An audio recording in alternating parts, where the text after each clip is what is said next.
congratulations to my fellow honorees for such splendid accomplishments in the face of learning disabilities. Let me correct myself. Let me correct the world. Dis means lacking or without. Therefore, learning disabilities would mean that we are lacking ability. And that does not describe them. And it definitely does not describe me. I prefer to call them learning differences, or diff abilities, because our learning abilities are different. Not less than, just different. And I believe different is amazing. Your honorees are amazing.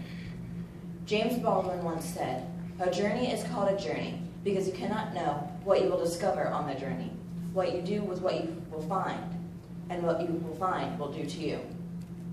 On my fantastic journey, I found me and my voice. I am a different thinker. I have disabilities. I have dyslexia, dysgraphia, ADHD, CAPD, and visual disturbances. I know it's a mouthful, but it simply means I process things differently than others. I think out of the box. I problem solve out of the box. Frankly, I try to destroy the box.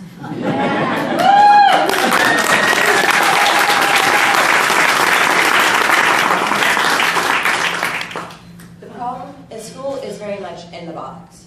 It's exhausting to keep explaining my essence, my core being, and hoping others get it. Even if they don't understand it, accept it, and then the constant asking to do or for something different. I fight every day through self-advocacy. My whole life, I have insisted on dancing to the beat of my own drum, despite how inconvenient it has made it for my teachers and my school.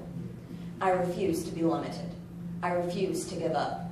I have fought to be working 2 years ahead because that is where my brain needed to be. I insist upon approaching my classes from a strengths perspective and have asked my teachers to stop focusing on what I can't do and focus on what I can do and help me learn, and then let me. When I was in middle school, I was losing my love for learning and my desire to go to school, often missing days due to my emotions, anxiety, and anger manifesting as somatic symptoms. When I did go to school, I would get in the car crying when my mom picked me up and tell her what my teachers said or did. I was being bullied by comments of ignorance and red marks. My mom encouraged me to write my feelings out as if I were talking directly to my teachers. It was cathartic. In my first letter, I wrote,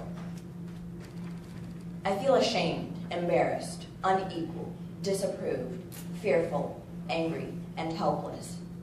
I have many strengths, but the structure of your class plays to my weaknesses. My learning difference robs me of time. You made me feel like something was wrong with me, like I was disappointing you. I don't know if I can give you what you expect.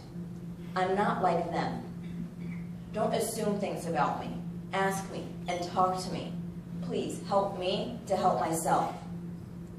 I am trying incredibly hard to be successful in your class.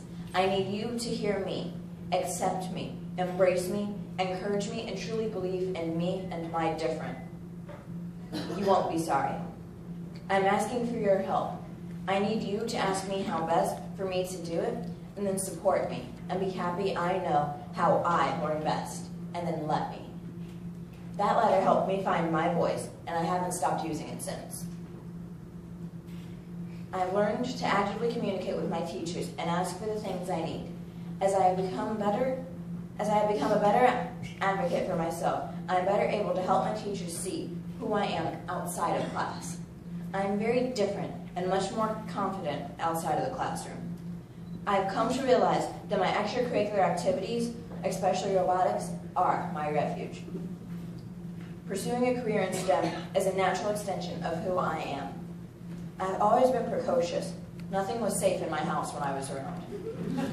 My parents enrolled me in robotics at age 4, so I would take other people's stuff apart. It worked. I've been taking things apart and building things, especially robots, for 10 years now. When I was diagnosed with learning disabilities, I found my rave and leaned in.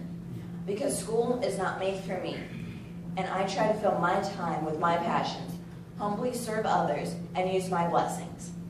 I learned early that when I focus on leading and serving others, I don't focus so much on me and my challenges.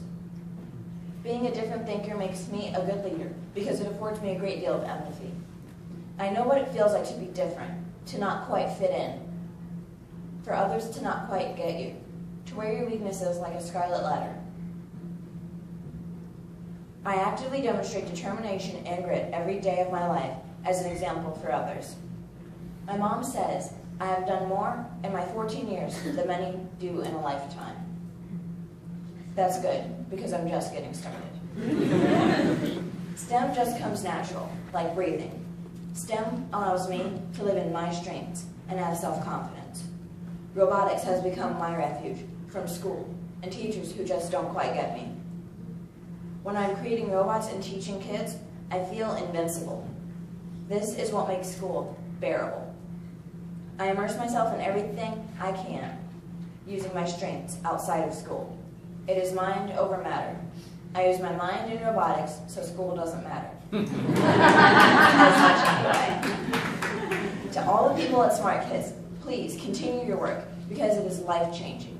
I applaud you for encouraging kids, parents, educators, and the world to look at individuals through the prism of their strengths, not their weaknesses.